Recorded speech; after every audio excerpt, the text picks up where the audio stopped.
My name is Jeannie Garbarino, and I'm honored to welcome you to our very last session for the Kavli SciComm Essentials webinar series. For the last few years, this series has been connecting Kavli scientists from around the globe with experts in science communication and public engagement in service of building better relationships with our many audiences. From workshops around personal learning to cultural relevance, scientific storytelling, building effective presentations, and more, we've helped to share key foundational lessons, all of which you can find in our SciComm Essentials library on the Kavli community page. Now, before we get into today's webinar, I have a few housekeeping items. Please do rename yourself if you don't mind to include your Kavli affiliation, just so our colleagues here know who's in the room. Additionally, for those of you who are here, please be aware and adhere to the Kavli convening principles, which Lauren should be linking into the chat. And to briefly summarize this, we ask everyone here to make space for different perspectives as we go deep and take our friends along with us. And now on to our main event for today.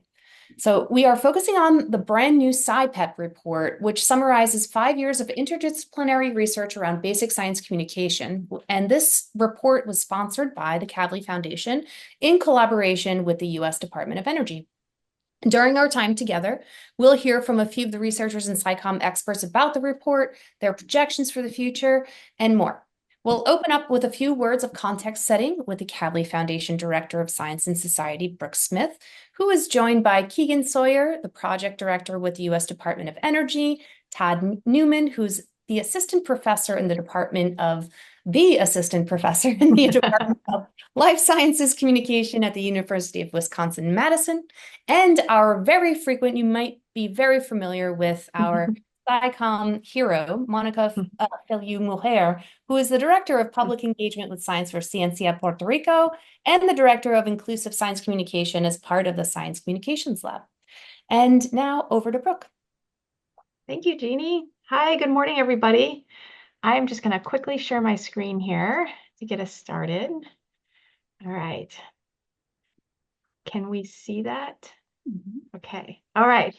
Ooh, I am so happy to be here today for many, many different reasons. First of all, for our Kavli Institute community that's here. I know many of you have been coming to SciComm Essential webinars for the past few months or year or couple years. This is our final webinar in our series as of now. And I couldn't be more thrilled to have the focus be on what we've been doing through SciPEP in terms of sharing our insights and practical considerations for communicating basic science and doing it in collaboration with our partners at the Department of Energy, and also opening up this webinar to our DOE friends. So you'll see for a bit of a change in our normal Kavli community webinar. This is Kavli community folks and our DOE friends too here. Oops, sorry. And then I'm also really excited because we are beginning to wrap up our 4 or 5 year work at SciPEP, the Science Public Engagement Partnership. And one of the ways in which we're doing this is by announcing and sharing this great report that came out this past week. And I want to acknowledge Carmen Drawl, who was our writer, editor, manager, and everything to help us build this report, which has basically been focused on 4 or 5 years of learning of things we've learned from you, from people doing this work, from people studying basic science. And so this webinar is meant to be an overview of that report, but also it's an overview of what we've learned in SciPEP and some of our insights along the way. So what we're going to cover here in the next 60 to 90 minutes is just some brief background on our SciPEP story, why we exist and what we aim to do. And then we'll spend the majority of our time here on the second bullet. What insights do we have on how to communicate basic science more effectively that can help you all in your work? Things that make us, think more deeply about how we communicate basic science and have a discussion about those things. So to launch into our SciPEP story, our motivations in SciPEP. So The story of SciPEP is that really in 2019 is what I kind of attribute to the birth of SciPEP. And this was when the Department of Energy's Office of Science held one of their annual communication summits. This was at SLAC at Stanford. And I was invited to give a talk about some field perspectives of science communication, as were about 6 or 7 other folks. And so we all talked about some recent things we're seeing in the field, new scholarship and whatnot.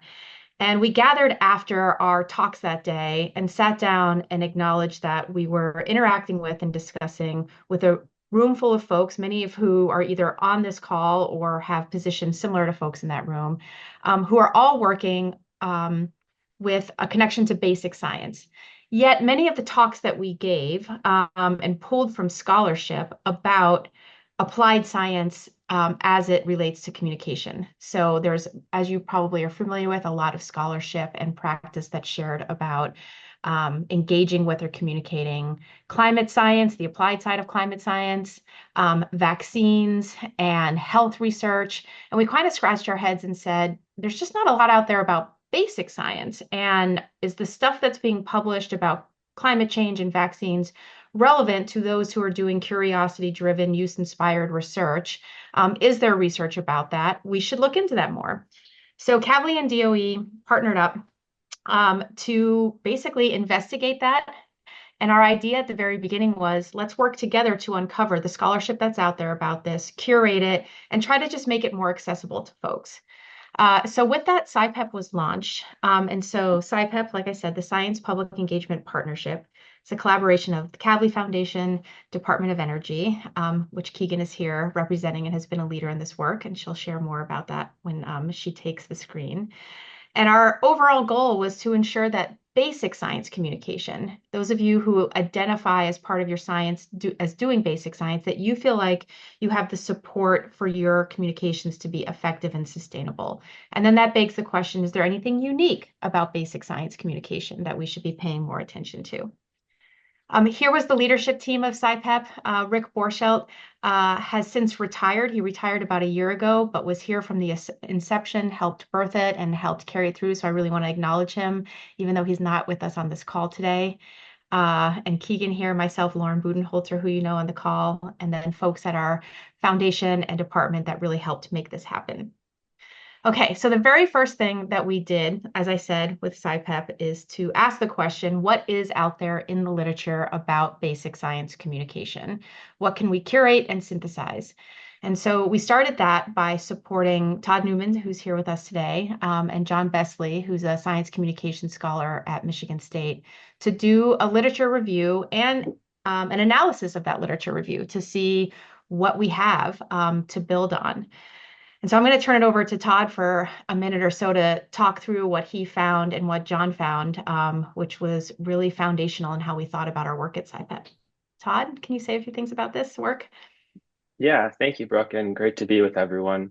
As Brooke mentioned, John Besley and his team and myself and colleagues in the Department of Life Sciences Communication, we looked at both the science communication literature, so a number of journals that publish specifically on science communication, in John's case, and then in our case, looking at discipline-specific journals and trying to see if there's just anything related to communication or engagement on basic science specifically. And as you can see from both of these stats that are put on this slide, it was like finding a needle in a haystack, especially in our case. And what we did find was kind of one-off. This was an engagement activity that we did that touched upon some basic science concepts, but there wasn't any, deep thinking about, what this means specifically about communicating. And so this kind of set the context of, we have very little, at least peer-reviewed literature to go from in terms of what works, what doesn't work, and kind of set the course for, I think, a lot of what you're about to see in the next few slides about more questions that we have as a community. So, Thanks, Todd. Yeah, so this happened early on at SciPEP. Like I said, one of the first things we did, and what that resulted in for us, quite honestly, was a complete rethink of what it is we're going to do as a partnership. Our plan from the beginning was, let's curate everything that's out there, synthesize it, make it more accessible, which in retrospect seemed quite naive. And so when we learned this from Todd and John, we reflected on it and said, I think that instead what we probably need to do is better understand what is out there, because there is probably stuff out there and it's just not in the peer-reviewed literature, as we know. Dig through some of the peer-reviewed literature to find relevant things that might not say it's about basic science, but is about some things we hear from basic scientists in their communication, and actually seed new research and fund some new research that's happening to stimulate some thinking that we needed to have be enriched in this area. So over the next 4 years, this is what we did. We commissioned some work like what we had Todd and John do. As the SciPEP team learned about things, we wrote perspective papers about it and white papers. And we had 2 virtual international conferences, which were really remarkable and really some of the most transformative things from our perspective about how to think about things, as we brought the community together and asked folks who did this work to share their experiences, have discussions about it. And we did some deep listening around what are people doing, what are they grappling with, what might that mean? And now our next steps are we're sharing what we've learned along the way. There's a special issue in the Journal of Science Communication on basic science communication that just came out 2 days ago. So we'll get a link in this for you. And next month in Stellenbosch, where one of the co-editors of the Journal of Science Communication is, they're holding a special symposium about this. So we hope that we have seeded some ideas and some thoughts and that it moves forward. And so now we're going to get into what it is that we've specifically learned. Before I pass it over to Keegan, I want to acknowledge on this website on the bottom, scipep.org/resources, everything we've done, the commission work, the papers, the conference sessions, videos of them, they're all there.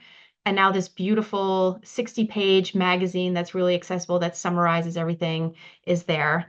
And the slides that we're going to walk through are from that report. And also these slides are available as open access slides from the report, so you can grab them and use them in your own talks. So this is a quick overview of what's in the report and what we're going to cover today. And so we're just going to go through each of these sections, and we'll pause at each of them to invite questions or discussion rather than wait to the end. As we cover each topic, we'll ask for your input. So first, over to Keegan for some facts and figures about basic science. Thanks, Brooke, and hello, everybody. I'm Keegan Sawyer. I'm the Project Director of Science of Science Communication at the Department of Energy's Office of Science. And as Brooke was saying, in the beginning, we had this thought that all of the information would just be out there and we'd summarize it and provide it. And when we learned it wasn't, we did some digging. Some of the information is there, but not in the way that we expected it. And 2 particular areas we were curious about were the things we kept commonly hearing from research scientists, program coordinators, all kinds of people about public perceptions of basic science and public funding for basic science. You know, there was this general thought that publics weren't really all that interested in science, or generally, or basic science specifically, and that there just isn't very much funding for basic research. So we did some digging. So over to the first slide. First thing we discovered is actually from National Science Foundation. This is from their 2024 Science and Engineering's Indicator Report. Public support for basic science is pretty high.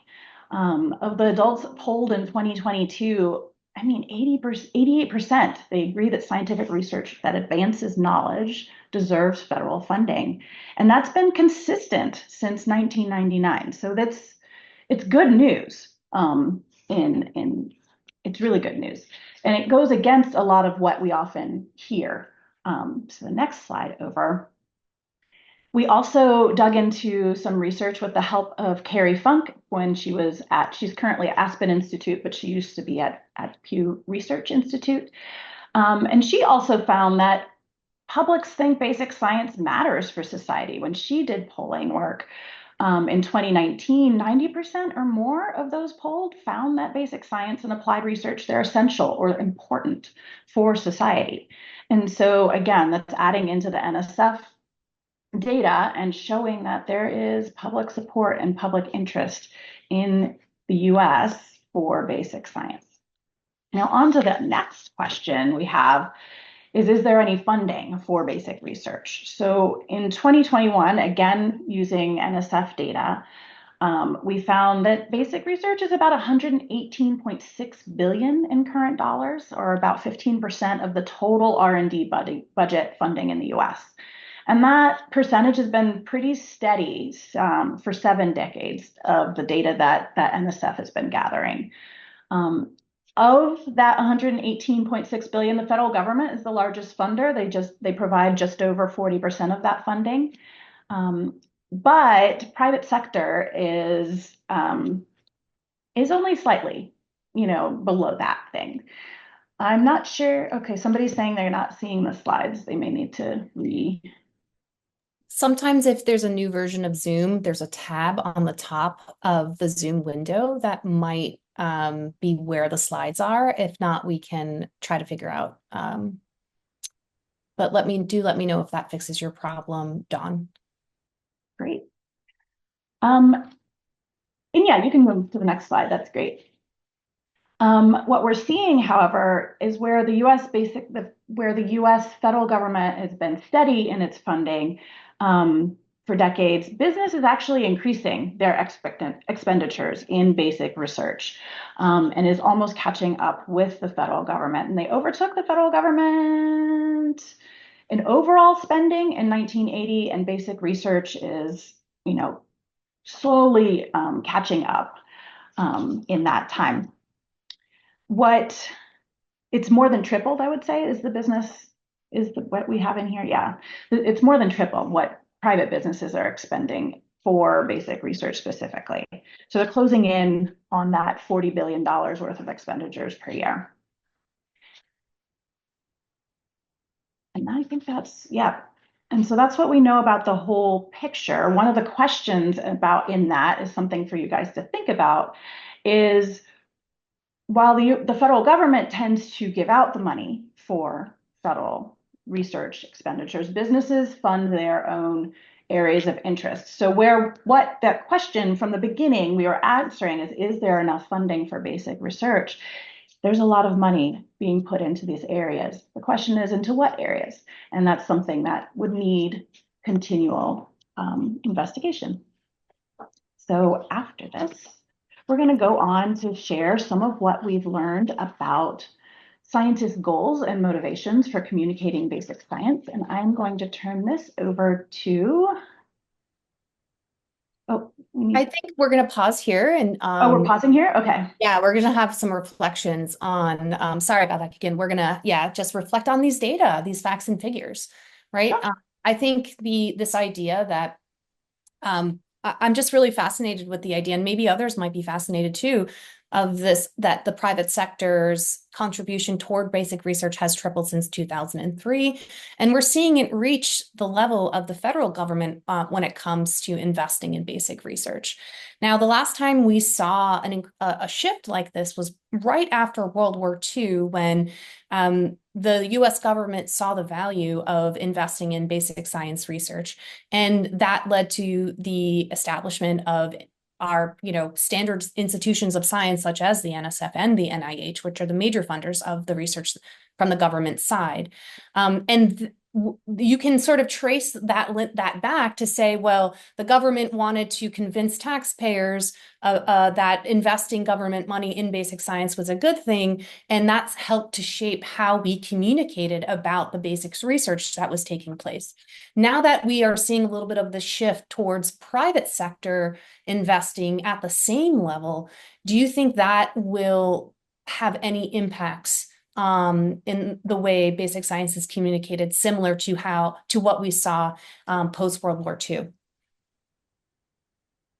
And I'd love to open up the floor to anybody who has any projections or, Yeah, I have a thought on that. I think that's a great question and perspective, Jeannie. So one of the reasons we wanted to dig into this to be part of SciPEP is not because we are trying to be the General Accounting Office of Science funding for basic science, but because we often hear as a communication goal from folks that it's really important to make sure that basic science is funded, which is a super worthy goal and is something to think deeply about. But we've also heard from scientists that that's sometimes often prefaced with, since there's no more funding for basic science and no one cares about science. And so one of the things that we'll get into as we move into this webinar is the importance of paying close attention to what your goal is and what your audience is and what they think. And part of our concern, quite frankly, has been that when you preface it with, since there's no more funding and no one cares, then you tend to have communication tactics that play to those two statements. And it's actually so much more nuanced than that. There's not no more funding, and it's not that nobody cares. And so what we wanted to do is just put in our current snapshot of understanding right here, and we have all the links to where all this data comes from. And I really want to encourage folks, if they care about funding for basic science and want to communicate about that, to also really understand what's the data about what we understand about funding.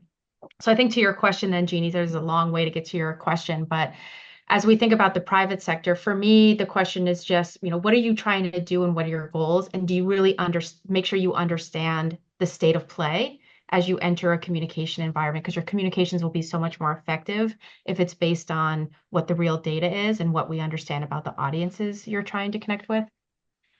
I also just want to quickly, while I have the floor on this point, acknowledge that this past year, it's not reflected in here, but the Science Philanthropy Alliance, which is an affinity organization of most of the major philanthropic and private funders of science in the US, published a report this past year unpacking something that's been quite elusive for a long time, which is how much of this money comes from foundations, because it's not easy to pull out as a line item.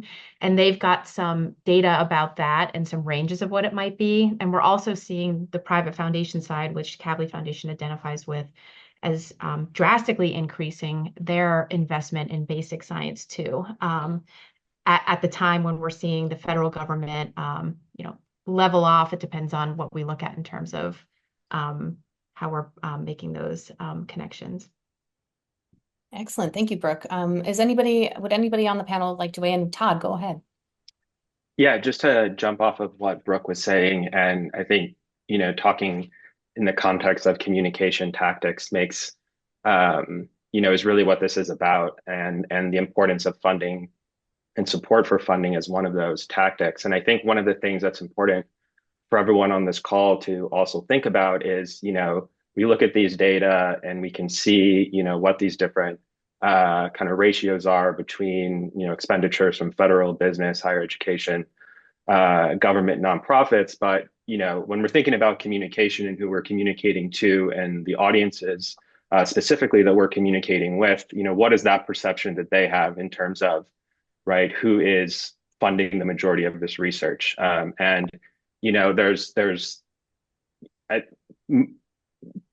mixed data on that, and I think but this is showing is that, right, as the private sector begins to become more and more of a player in this funding, and clearly, right, that's communicated to different audiences, and the public begins to have a perception then that the private sector is predominantly what's funding this research, right? What effect will that then have on public support for federal funding of basic science? And I think that's what, to add to Brooke's point, why understanding these communication tactics are so important, because, right, that's figuring out how to bring that message to wide audiences, which I know we're going to talk about in previous slides, but just wanted to add that point, thinking about perceptions in the public's mind and how that can influence, what they support.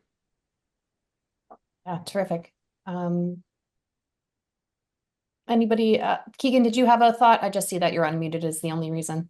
Oh, yeah, just a quick thought. And the nuances matter also for the federal agencies who's providing the funding. So often, National Science Foundation is thought of the largest funder for basic research in the United States, but the largest funder for physical science basic research is actually Department of Energy Office of Science, and the largest funder for space is NASA.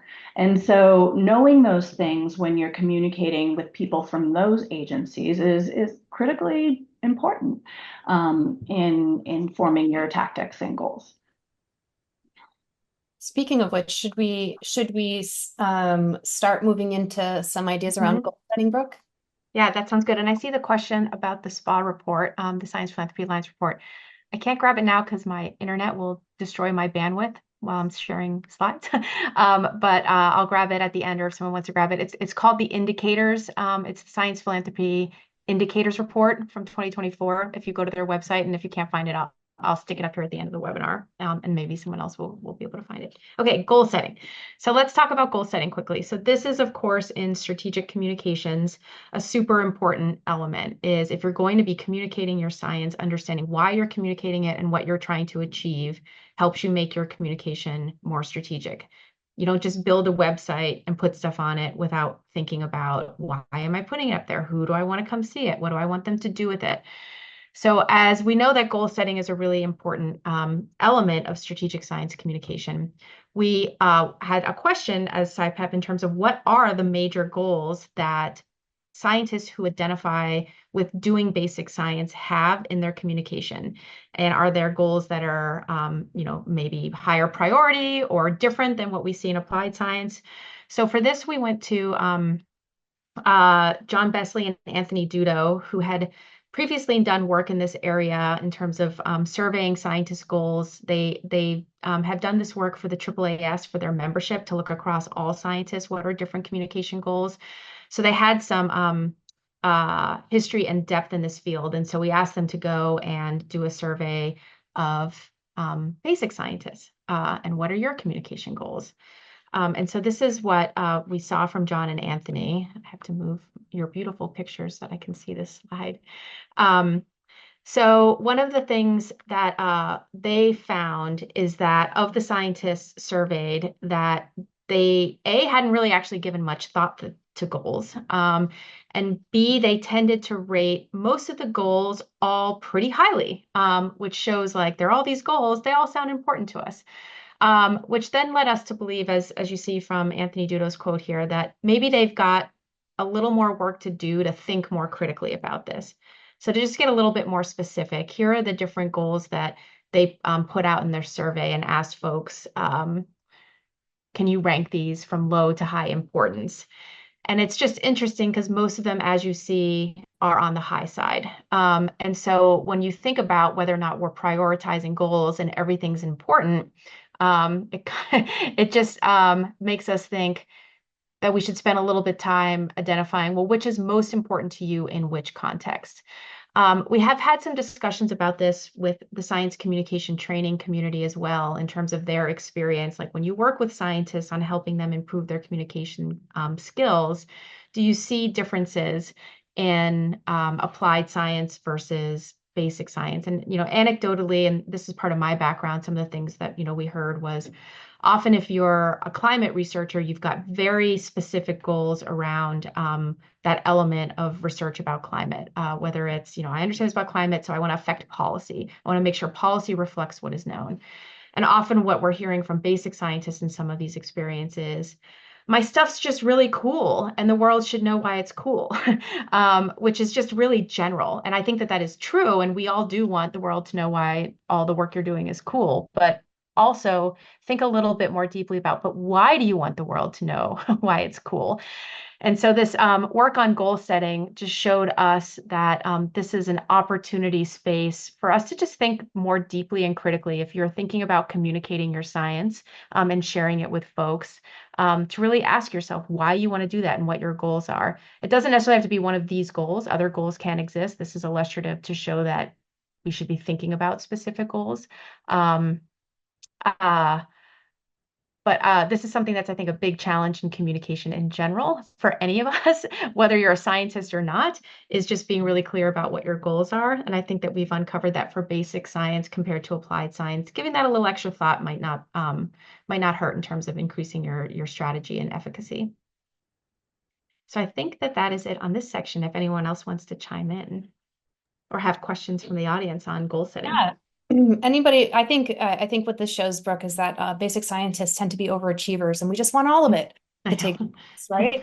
But yeah, please, if there's any questions from the audience, feel free to just pop it in the chat. I think we can see raised hands if you wanted to sort of speak out loud, but please do feel free. And Todd, am I interpreting a unmute as you would like to chime in here? Oh, yeah, I did want to quickly chime in, but I see there's a question too in the chat. Okay, so let's hit the What question first from Karen. What are Yeah. the differences between the three goals that mention making decisions?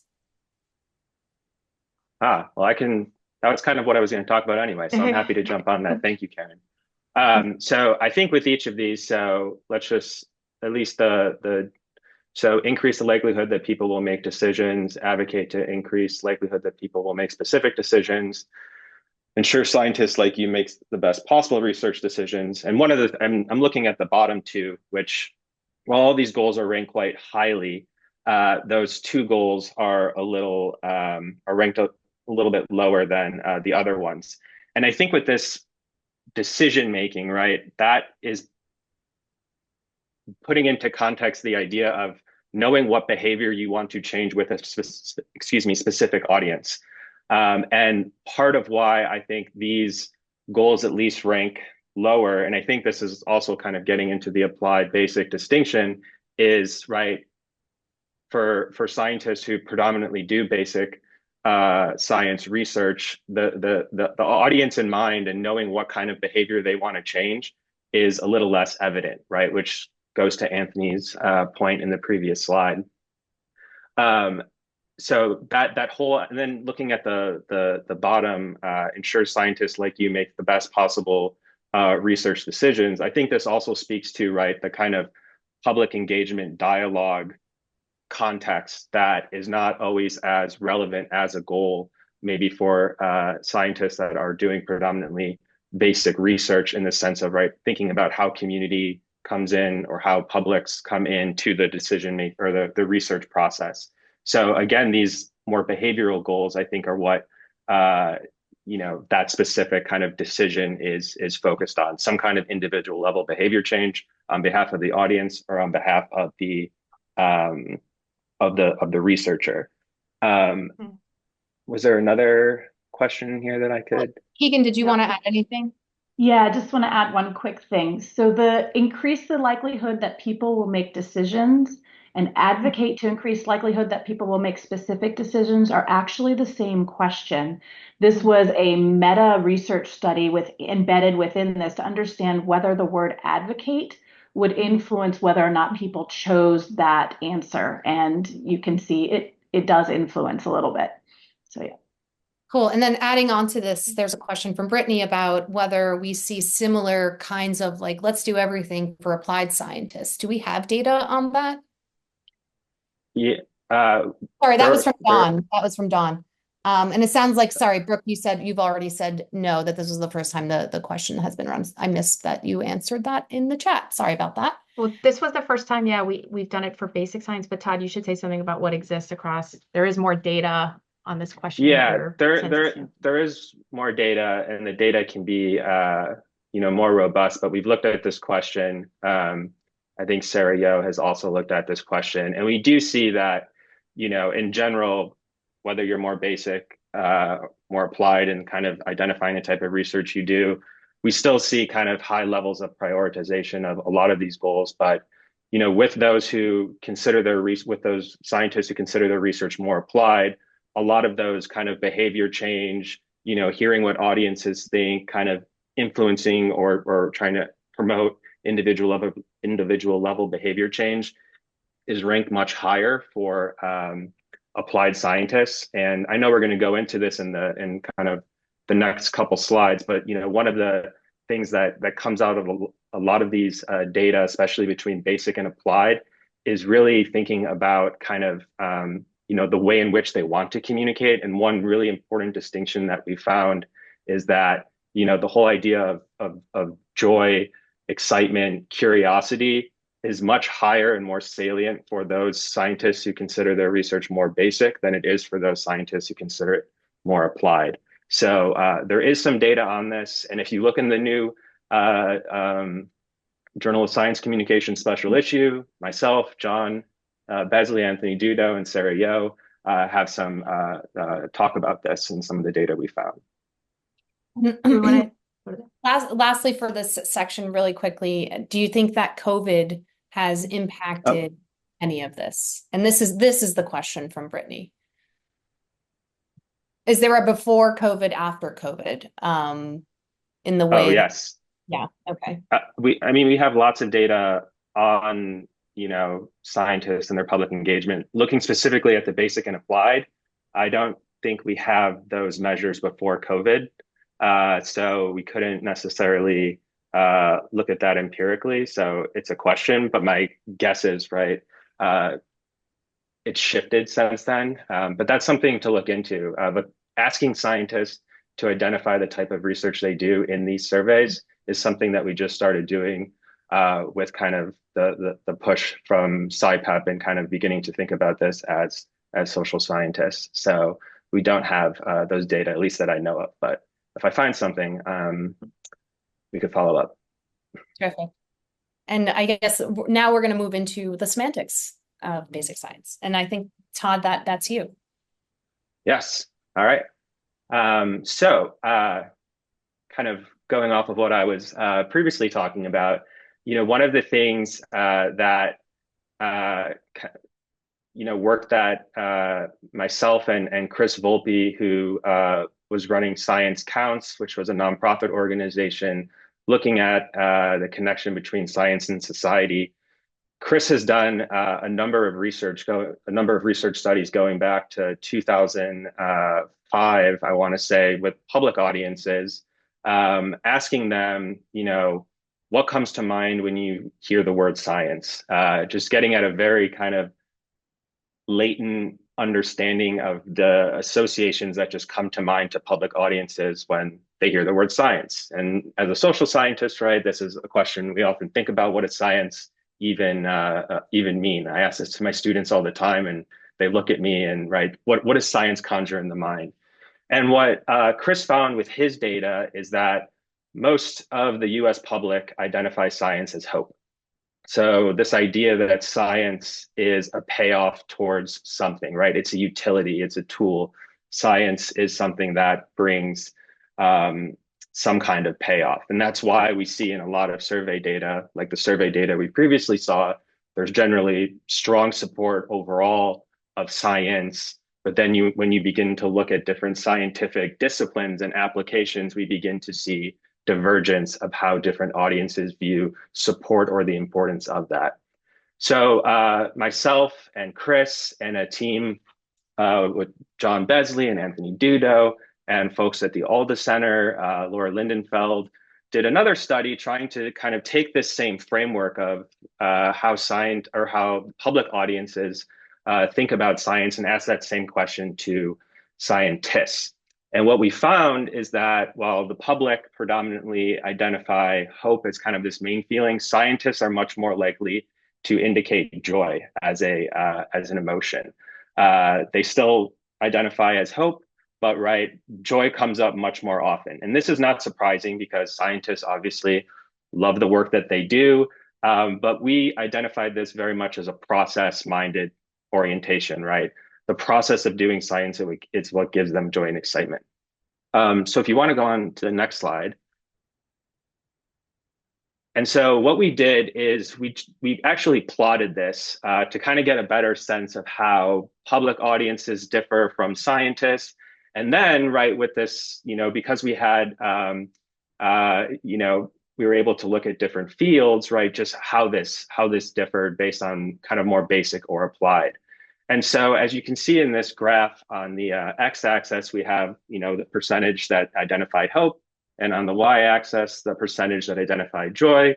And in the bottom right quadrant, we see the public there, which is quite high on hope and lower on joy. And then when we look at scientists overall, right, we can see that they're much higher on joy. And what we did is we wanted to look at different scientific fields to see if that made a difference in terms of kind of the ratio for joy to hope. And as you can see, right, physics, math, computer science, geosciences, biology are ranked much higher on joy. Chemistry, engineering, social science ranked a little bit lower, but higher on hope. And that is giving us some signal, right, that there is something in terms of this basic and applied distinction when it comes to looking at these different scientific fields in terms of kind of these connections that they're having to science. And so one of the important questions this brings to mind, I think, for all of us is, what's the process here? Is it that the public, right, should move more towards joy, or that the scientists should move more towards hope? And I think what, the whole point of SciPEP is to understand and value, right, where the public is coming from and what the public thinks about science and how to connect your science to that. And so this is kind of beginning to kind of give some indication of how there's some good signal that there are these differences in terms of how scientists from different disciplines view science. And I think also this emphasizes the importance of us all thinking that, science is not monolithic. There are different sciences and different scientific disciplines that, right, of course, have different levels of basic and applied research within them and the types of questions asked, but also, right, publics have different connections to those different sciences. So if you'd like to advance. So the question, does the term basic science even matter? And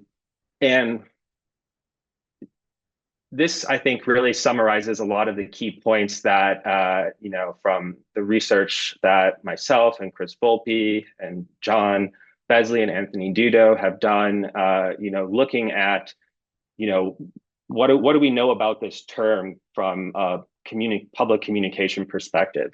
And so one of the key takeaways, some people may never have heard the term basic or applied sciences. Term like discovery and invention pull better with US audiences. And this comes from some of Chris Volpe's public opinion data, looking at just added public sentiment towards different terms.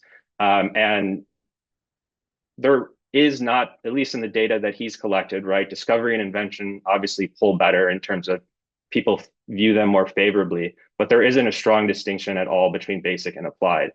So this brings the question, right, when you say basic science, what's even being conjured in an audience's mind? Context about what your science is gives audience a way to assess basic science. And I think this is, getting to the importance of the connection to something that matters to the public, whatever that might be. And if we look at the kind of top right box, this kind of gets into that, much of the US public equates science with payoffs, as I mentioned, right? The hope-minded context. Don't tell audiences that basic research has no application. Instead, focus on exploration of the unknown wherever it may lead, right? So this idea that even if that context isn't necessarily apparent, there still is a way to connect to that. And then finally, and I think this is really important, few scientists do basic research exclusively. Many scientists describe their work as a mix of basic and applied. And I could tell you from the survey work I've done, from the work John and Anthony have done in the slides Brooke was previously talking about, in work that Sarah Yo has done, all asking scientists to identify the type of research that they do. Very few, I would say, in some cases, less than 20% are pure basic science. The majority of all of the scientists that we discover identify that they do basic research, but also identify they do applied research. The majority of scientists are kind of in that space between, but there's different levels of application, right? And so I think this idea of understanding how, especially different disciplines kind of vary on that continuum is important. And even what, I think, this is an important question for us all to think about as a scientist, right? What does basic science even mean versus applied science? What, distinction are they creating in their minds? And then, of course, to public audiences, what does the term basic science even matter? First of all, is this even a connection they have? And I would say it's not, right, top of mind or relevant. But right, how do we begin to communicate and engage about what we think of as, discovery, fundamental, basic science? Is there a next slide?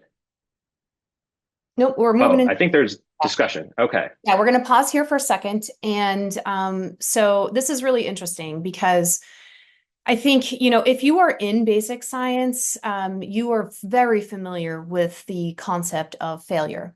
And I just find that to be so at odds with the ideas that basic science could, or, science in general, has a connotation of hope among public audiences.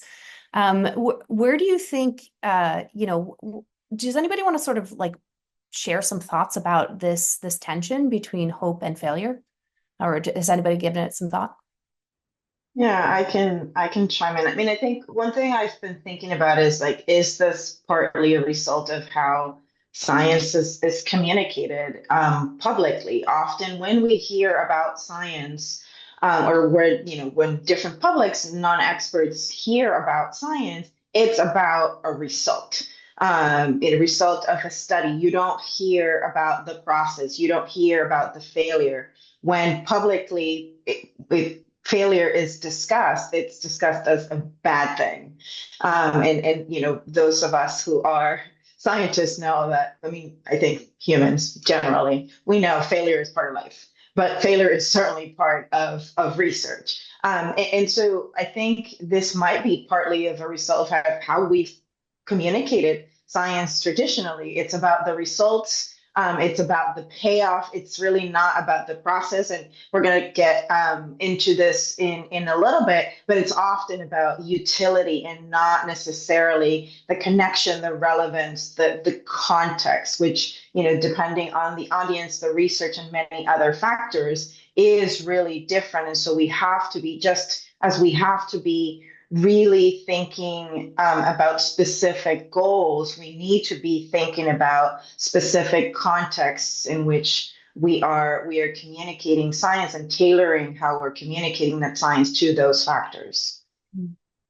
And do you think there's an expiration date on this hope? So drawing again from basic science, just process, again, Monica, you make a really good point that by the time folks might learn about a basic science study, it's been published, there's a press release, maybe something's been covered, and maybe there's been some sort of link made or utilities that get surfaced out of that. But in reality, I'll speak from my own experience working in mice models. It takes a long time. It did before CRISPR. It took a long time to make a knockout mouse, and then you had to do your sort of biochemical studies and such on it. So by the time you could even report on anything, it was several years. So, do you think that there is any sort of sense of timescale when we talk about this idea of hope? I don't know if it was the idea of hope, because I don't know. I mean, and this is just my impression that people are kind of going on like feeling. They feel like science is it's hopeful. It's there is potential of benefit, and I don't know if people are necessarily those of us that are not thinking about this all the time. I don't think that folks are necessarily thinking of the time scale when they're thinking about hope.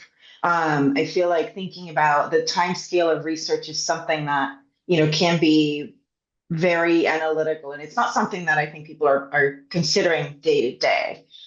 What I do think is that, it's again a failure, or maybe a lack of that communicating of the process of science. It's not just about how long research takes, but it's also how science is actually done. One of the things that, thinking about the Nobel Prize, for example, it's something that's really visible in science. And even people who are not scientists, who are not paying attention to science, they know what the Nobel Prize is. And what they see is they see one person, maybe two or three recognized, but they're not seeing that it took them maybe 30 years, or the discovery was made 30 years ago, and then they're being recognized for it right now. They don't see that it wasn't just them making this discovery. It was a collective of people, and that discovery was built on the knowledge that was created or discovered or published by many others. And so I think there are multiple points or aspects of the way in which science is communicated that feeds this disconnect of people's understanding of the process of science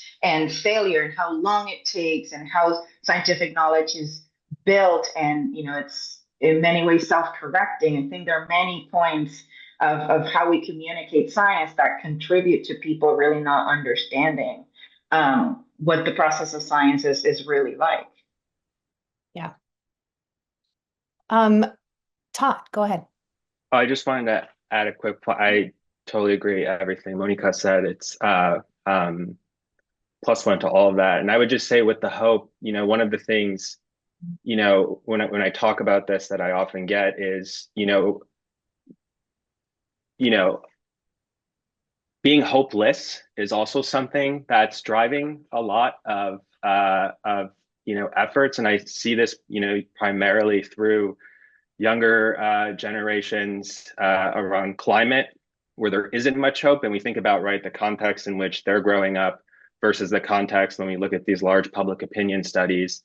And we think about, right, all of these significant events over, right, the last century, right, that have really identified, science and hope, at least in my eyes, in terms of kind of how that image has been solidified. But I think, to understanding, the process that Monica was talking about, which is so important, a lot of what we're looking at is public opinion data, right? Quantitative surveys, which are great because we can survey lots of people and kind of get a sense of how a lot of people are thinking about this. And right, it is a survey, they're answering a question. This is right, kind of what's intuitively coming to them, right, in this context. But this is why good qualitative research is so important to science communication, because the only way to unpack a lot of what Monica was talking about, right, this process and right, do public audiences kind of engage in the same thinking? And my sense is they do, right? But the only way to get at that is through work that actually takes the time, right, to talk with audiences through that. And then the question is, right, how can we build that out to get a better sense of how broader public audiences, right, identify with this?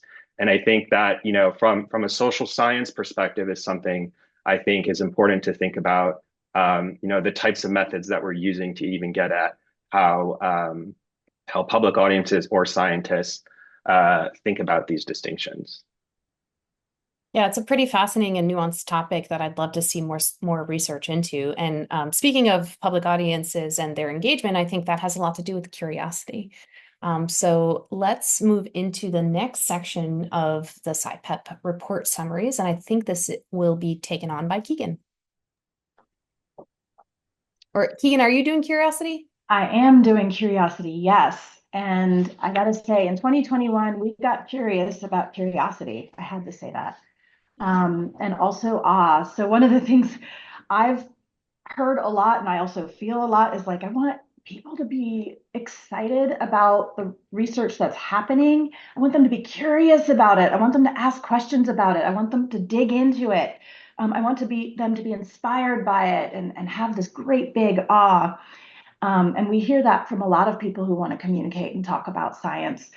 And our question became in 2021, and we had invited people into a panel to talk about these things, is what is the role of curiosity? What is the role of awe in people's connection with science and how we communicate about science? So we invited two really outstanding people in 2021 to our conference, Tanya Lombroso, who is a professor of psychology at Princeton, and Daniel Silva Luna, who I believe is, I forget, University of Augsburg? I can't remember exactly where he is now, who studies science communication and emotions, to our conference to give us their thoughts on these two pieces. Tanya spoke to us about curiosity specifically, and I'm hoping to do just a little bit of justice to what she shared. But I mean, if anybody is really, really interested in these topics, you really, I encourage you to hear from them directly. We recorded them from our conference, and I dropped the link in. So what we learned is a trigger for curiosity is the potential to learn something new or useful. some kind of new or useful knowledge. That is a big trigger for curiosity. And what knowledge people think will be useful, that's highly individual. It's in the eye of the beholder, as we say. And so if you think, if you are able to connect with that eye of the beholder of what's relevant to that person, I'm deliberately foreshadowing, curiosity does come. The other thing is that curiosity is contagious. So when we think in the concepts of science communication, if you're communicating with groups of people, and part of the strategy and part of the tactic is to elicit curiosity, it gets passed on. We see this all the time in social media, for example. What somebody else likes, someone else likes. And then there's all these other likes, or if somebody is the naysayer, then some other naysayers will come out and be like, no, no, no, no. Curiosity about things is contagious. We see that contagion in other contexts, is what I was trying to say. And then one of our big questions was, does curiosity go away? Like if people get their answers, or they're told that can't be answered, whatever that response is, does their curiosity go away? And what that research that Tanya has found is that getting your burning question answered doesn't dissipate curiosity. Curiosity is kind of like a door opener. People will walk in to that home or building and they will take a look around. How long will they stay there? Now that is a really big question. And I'm also foreshadowing there. Thank you. Daniel is at Augsburg University. Okay. So we do see that curiosity sparks interest in science, but making connections with other interests may be more important for Black and Latino audiences in the United States, and maybe even more than that. So in a study done by Chris Volpe, who was at Science Counts, and Eve Klein, and she was at the Association of Science and Technology Centers, and Michelle Reyes, who was at the time, was she a It was fellow? part of the Civic Science Fellowship with Chris Volpe. Yeah. Yeah, she was part of that, right? The Citizen Science Fellow, no, the Civic Science Fellowship, yes, with Chris Volpe. So they deliberately dug into this question of what motivates people, what are their interests, motivations, and barriers among U.S. adults as they engage with science. And one of the things that they found is that curiosity is a top motivator for everybody across all demographics, hands down. It is a big motivator.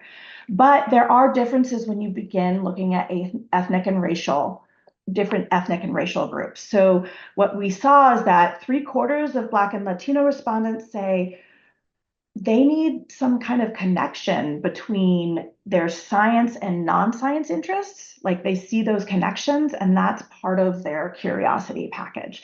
And 2/3 of the white respondents say lots or some connection is also important, right? And so this starts to get at what is the staying power. It's not determined by curiosity alone. It has this sense of connection that comes into it. So we will, let's go to the next slide. We'll get into looking at this. So the other thing that is really important to think about in terms of communication is not just whether your audience is curious and whether they need to see some connections, but also whether barriers are going to cause a breakdown in that engagement or communication in some way. And then in Volpe and Eve Klein and Michelle Reyes' work, what they found is that audiences from underrepresented groups, there's a lot of barriers that stop them from coming into science, right? But it doesn't mean that they will never, well, what I was saying, there's a lot of barriers that they've identified, when they were asking these people. But those barriers don't necessarily stop them from engaging. I said that backwards earlier. So people may participate in spite of their barriers. And those respondents who are most primed to engage in a range of science activities were more likely to report barriers, which is really interesting. So it's like they were more aware of the barriers that they were overcoming to be there. And Black and Latino adults identified 50% more barriers than white people. And that's something important to keep in mind as you're planning engagement, as you're thinking about who you're talking with. Let's move on a little bit to awe. And this is from Daniel Silva Luna's work with science communication and emotions. And most of the time when we in science communication talk about awe, we think about some positive experience, some big, awesome, look at the stars, look at those beautiful colors from the aurora borealis, um, kind of experience. But awe is many different things. It's not one thing. It can be even opposing emotions. So sometimes awe is associated with sort of that inspiration, but it can also be associated with melancholy or being stunned by something so unexpected that isn't good.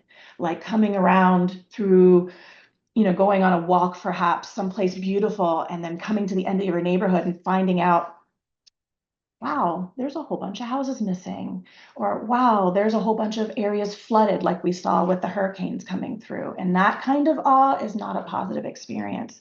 So it's important to know that awe is not one thing.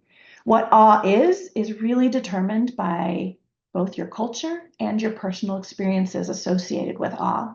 So you have to understand culture and people's personal experiences, what they connect to. Again, more foreshadowing to that word connect, um, to understand what they see as the awe-inspiring awe that we want. Um, Research suggests that understanding those flavors of awe and tailoring engagement strategies can really help communication. Um, it can help build trust, it can help foster connection with, and it can help spark excitement. So that is the awe work that Daniel Silva Luna shared with us, and I hope I gave it some justice. But again, as I said, I put the link in the chat. That really wonderful to hear them speak about it from themselves. You can. So that's the end of the awe. And now we're going to move on to relevance, which Monica will talk with us about. Yeah. All right. Thank you so much, Keegan and everyone. And so, as we've already discussed, curiosity, awe are highly personal. And so is the way that we experience science. The ways that people engage, understand, and value science, those are shaped by our culture. What languages we speak, where we grew up, what are our identities. It's also shaped by our context, our values, our beliefs. And so when we are communicating science, when we're engaging people with science, those are things that have to be top of mind. We ought to consider those things to really help us connect science to the priorities of our audiences, who they are, what they care about, their lives, and of course to the goals that we have as communicators. And one of the, I think, peculiar things about basic science is that when we are thinking about communicating it, utility tends to be the default. It tends to be the way in which basic science is communicated. Research, basic science, or discovery research is framed in the potential to eventually maybe save lives, save money, improve some aspect of the world, or to have a direct application. And while this is important, it has been historically important in how we communicate science. I think this relevance equals utility framing is limiting. And I think some of the data that we've seen and what we've seen in this presentation supports that. And so as part of this recently released report of insights and practical considerations from SciPEP, I had the chance to write a perspective where I argue that we need to broaden the scope and focus of how we're communicating discovery science, to not entirely discard the utility framing, but broaden the scope and the focus of how we're making science relevant, to focus it on connecting with people's lives, with their culture, what they know, what they care about. We saw some data from Latino and Black audiences. They want a connection to their daily lives that's not perhaps just about utility, connecting science to an audience's life. It may be about communicating science in their own language. Spanish is my first language, and often, especially when I'm trying to connect with something emotionally, I would rather do it in Spanish than in English. And so it can be as simple as communicating about that discovery research in the audience's language. There's an emotional connection with our native languages. It could be not necessarily about the research, but the people behind the research. It can be really powerful to connect with someone that looks like you, that shares identities or backgrounds and experiences. Because, if you hear a scientist who comes from your neighborhood, your country, maybe the first time you meet someone like that. And so it doesn't really matter what they're working on. It's about the human behind the research. And so there are many other ways, and some examples that I included in this essay, that of how we can approach connection. But I really think that we need to start thinking differently and broaden this framework of utility is a relevance equals utility, to really focus on connecting. And I think if we do that, then it can help us build relationships with our audiences, and it can foster that curiosity, that awe, and that understanding, particularly of the process of science, which includes the humans who do the research. Great. Is there a next slide? We're okay. So yeah, I think, Monica, you're getting at this idea of thinking about science not just as a body of knowledge or a set of processes, but it's also a collection of people, right? Doing the work to find this out. So I think the point that you're making about relevance versus utility is very much linked to diversifying the scientific workforce, or the scientific trainee pools. And that can come with a bit of barriers, with just being in spaces that are not traditionally, made for minority cultures and things like that. How do you encourage someone who might be from a minoritized background, who might have that ability to make that authentic connection through relevance as opposed to simple utility? How do you encourage them to go out and try communicating their science, and balance the idea of actually doing the science with being a person that communicates that science, as someone who's done that before? Like, how do you find that balance? I mean, from my own personal experience and the work that I do with many scientists who come from marginalized backgrounds, it connects to some of the data Keegan talked about. My experience is that people who come from marginalized backgrounds, they want a deeper connection to who they are, where they come from. And in my case, I was born and raised in Puerto Rico. A lot of the science communication work that I do happens here in Puerto Rico. I'm in Puerto Rico right now. And so that connection to my own identities, to where I grew up, really spelling out some of the ways in which I saw science reflected in my upbringing, in the communities that I grew up. That is some of the ways in which I surface that connection and that relevance. I have to say, many of these connections were not apparent to me. It's taken me years of reflection to really figure out. I grew up in a rural community, surrounded by people that had a lot of ancestral knowledge about science and kind of practical knowledge about science, but who were, not considered scientists, certainly not by academia, who sometimes had barely finished elementary school. And so drawing those connections between people who had like an elementary school level education, who are practicing science, as somebody who's trained in academia, there's a lot of cognitive dissonance that happens there. So it's required me to sort of unlearn and relearn certain things.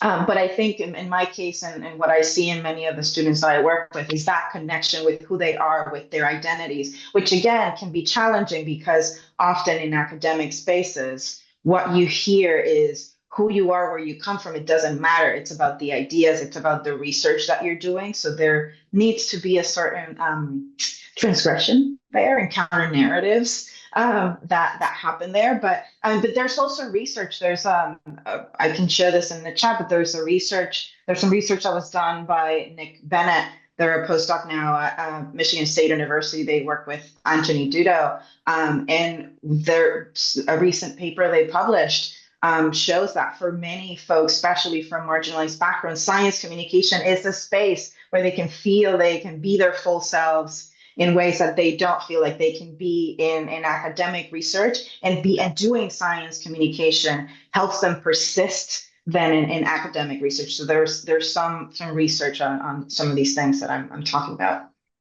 I think science communication, and I'm very much biased, is a powerful mechanism to remember what it feels like to feel that joy and to feel that connection back in the lab. So I think this makes a lot of sense to me, at least from where I'm sitting. And Keegan, you talked about awe as coming in so many different flavors. It's sort of, I don't know why it hasn't occurred to me that awe can also mean sort of like a hard feeling as well as something positive. And I'm wondering, do we see different flavors of curiosity too, or different kinds of motivations to become curious, the way we see in awe? And then also, does curiosity at all waver if the flavor of awe is that sort of more on the hard feeling than the positive feeling?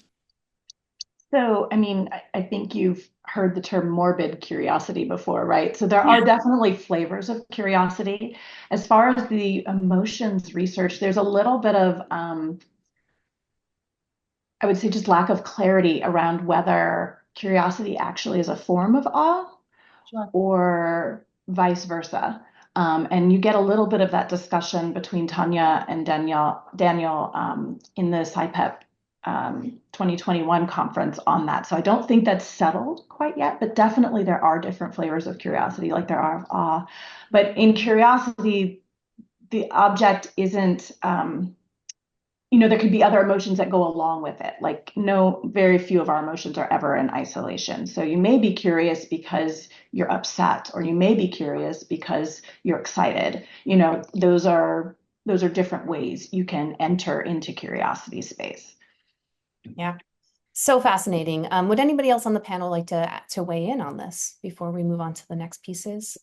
And of course, everyone here, please do feel free to weigh in if you have a question or would like to make a point.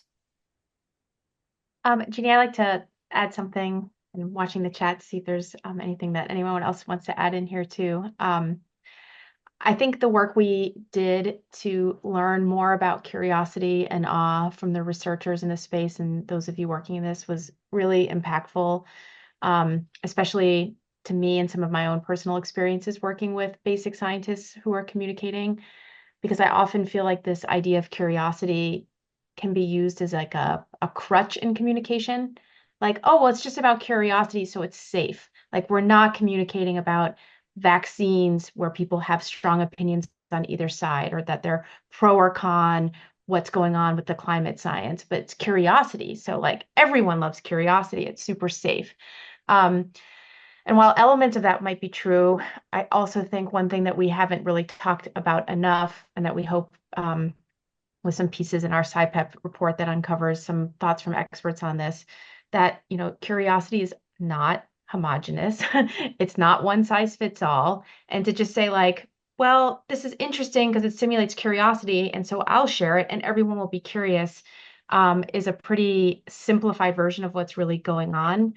And I've talked a little bit about how I've seen like elements of how we used to talk about the deficit model in information in terms of like the deficit model in curiosity. So like, as we know, the deficit model of information is like, I know these things, I will tell them to you and you will know them.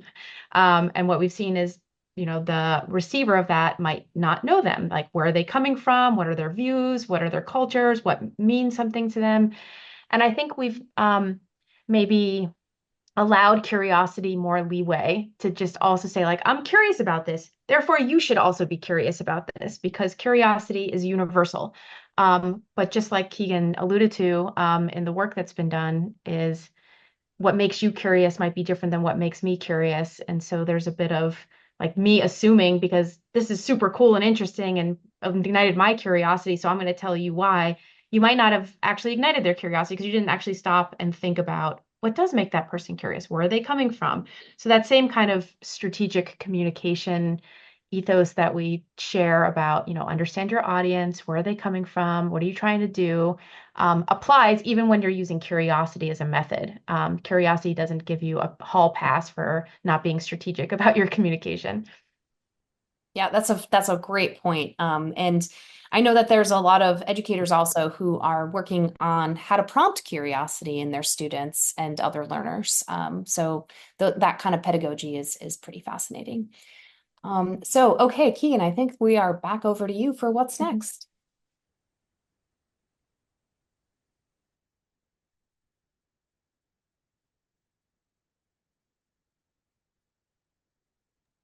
Keegan, you're muted. I can't tell you what's next.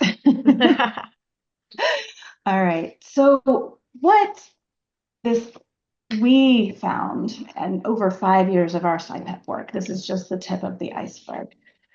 And I think many people who do research find this too. We ended up with more questions than answers. The insights we gathered are not an end by any means. They're a beginning, and we're hoping this is a burgeoning new field, a burgeoning new direction, I guess, of science communication that's specific to basic discovery science. To answer questions, we're going to need more partnerships between scholars that study basic science communication and the practitioners of basic science communication. These partnerships can be anywhere. We at Kavli had one between a private philanthropy with Kavli and we, Department of Energy, Office of Science, or federal government, but these can be between any number of entities, universities, museums, government, agencies, foundations, and nonprofits.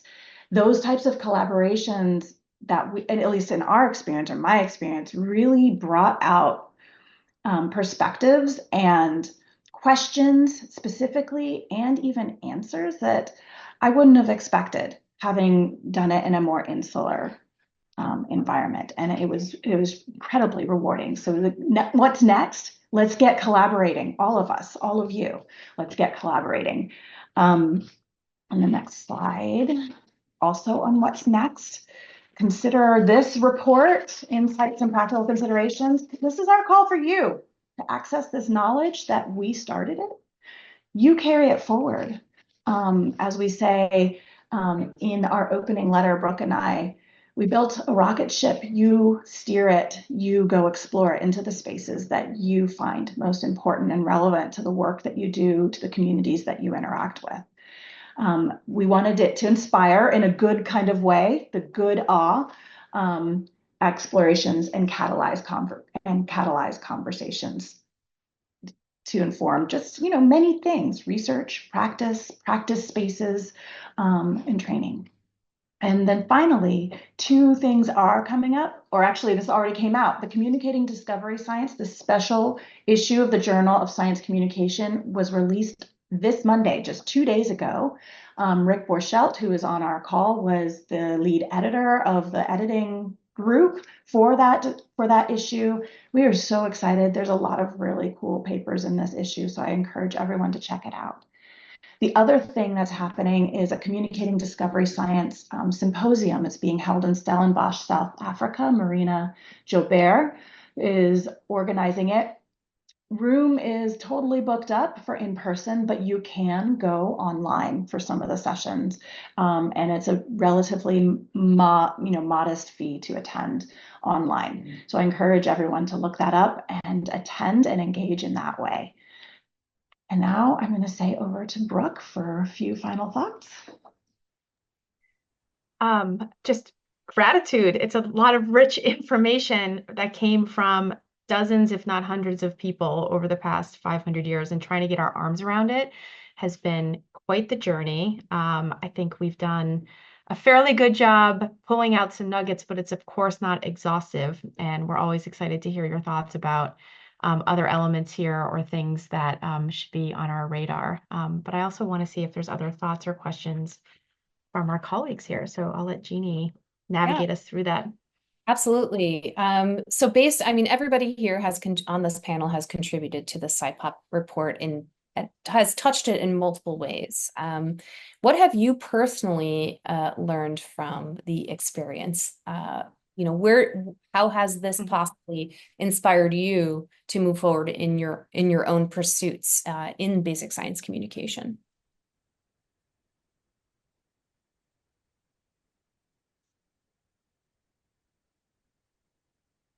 I'll start. Are you asking us or folks on the chat? I'm asking you, sorry, the panelists. And of course, if you have a question for our panel, please do set that up for us. But go ahead. I'm obviously quite connected to folks on this call who identify as part of the Kavli Institute community and the Kavli scientific community. And I'm just really excited as one of your partners here at the foundation, as you're exploring ways to engage audiences or communicate your science.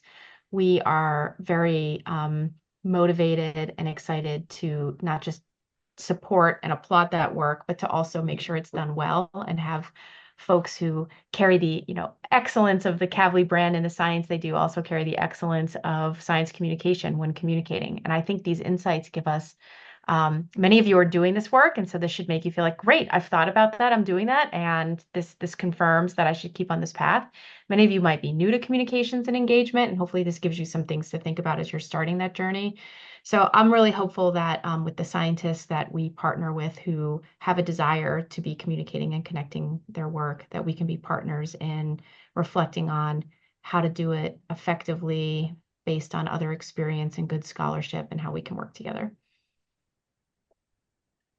And Todd, I think you were about to say something as well. Do you want to share? Oh, yeah, I could chime in. Yeah, I think, as a science communication researcher, for the last 5 years, I guess, since, Brooke, Rick, and Keegan first came to me with this idea, it shaped my perspective a lot in terms of, I think, most specifically something that I've been grappling with, but I didn't really have a harness around it, but thinking about how to move beyond kind of just thinking of science as one thing in science communication and beginning to kind of unpack some of the nuances within different types of scientific research. And some of the challenges, I think, too, of how, scientific communities define terms and connect to terms, how public audiences define terms, connect to terms. And I think also, really reflecting on kind of the state of the research that is being done in science communication and public engagement with science, and kind of, from the various perspectives, I think that SciPEP has brought together through various convenings and meetings and connections, I think really important and, needed, very needed ways to kind of move this research into new phases, and thinking about, what are we really trying to do, at least from the standpoint of researchers in science communication. But I think also, this kind of reflection on what is science in today's day and age, and what do we want it to be. And I think having those conversations with researchers and funders and practitioners and everyone at the science and society nexus has been super, super insightful and rewarding. Yeah. And Monica, I know that you're a boundary spanner, being in many worlds at once. And where are you, looking to take this next? Well, in contrast to Todd, I'm a science communication practitioner, and as you say, a boundary spanner. Like my work sits at the intersection of many different things, and I think one of the things that was really valuable for me being part of SciPEP is there are like this essay that I wrote about relevance and connection. Like this is something that for me was really self-evident because of the way the work that I do. My work certain centers really about connecting science with people, cultures, and identities and contexts. And so for me, like this is what I do every day. But the one thing that SciPEP helped me crystallize and realize is that for many folks, this is a new idea. And so I, as a practitioner, as somebody who also trains scientists, one thing that I've been thinking about is how do I help people build the toolbox to be able to do exactly this, to figure out how to create those connections with their audiences, which, as we discussed, is so dependent on who people are, their context, and so many other things. And so that's something that I really appreciate about SciPEP. I think the other, especially with the report and the special issue, one thing that I also appreciate is that there is a practical focus to it. I mean, there is a lot of research behind it, but one of the challenges of science communication research, like research in many other areas, is that it's not necessarily easy to figure out how do I apply this, how do I use this, how is it relevant to what I'm doing, and so I think one thing that I'm excited about from what's come out of this 5 years of SciPEP is there is an emphasis of how do we take this forward? How do you use it? How does it connect to what you're doing, what you're interested in? And so that practicality of it, I think it's something that's going to be really valuable, certainly for me and the work that I do. And Keegan, I think we have, and of course, we have 3 minutes left until our webinar is finished. So if you do have a question, please let us know. But in the meantime, Keegan, I'd love for maybe take a couple of final words of how this work has shaped sort of your thoughts about what to do next and where you want to see this field go. Sure. So I think one of the things I took away from all of this 5 years is actually the roadmap that Brooke, Rick, and I developed right at the beginning when we realized the evidence we were looking for wasn't out there. It was the champion, catalyze, connect, that there are multiple ways that we can push the field forward or explore new areas. One we said was to champion the evidence that does exist, and to continue to be champions in it, incorporate it into our work, share it, let other people know about it, engage with the people who developed that evidence. It is a really big important, but we can also be catalysts for conversations as part of that. Sometimes when you're a catalyst, it's not that you've created some big new institution or big source of funding, but it's just that you keep a conversation going, or you connect people who haven't been having conversations together that seems like they should. For example, Tanya Lombroso, while she does this work on curiosity and science communication, had never been invited to a science communication conference before. And so we can catalyze and we can connect. That's the other last part of it.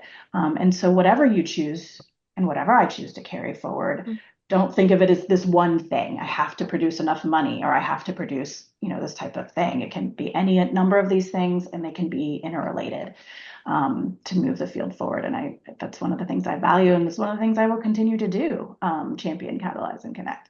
So that's it. Yeah, I think that's a perfect way to cap off this webinar's Champion, Catalyze, Connect. Congratulations, everyone, on a terrific body of work and on this terrific presentation. I look forward to the next 5 years and beyond. So, Brooke, do you have any final words that you'd like to share before we end? No, just thank you, everybody. Yeah. Okay. All right. Thanks, everyone. We hope you enjoy reading the report and our special issue.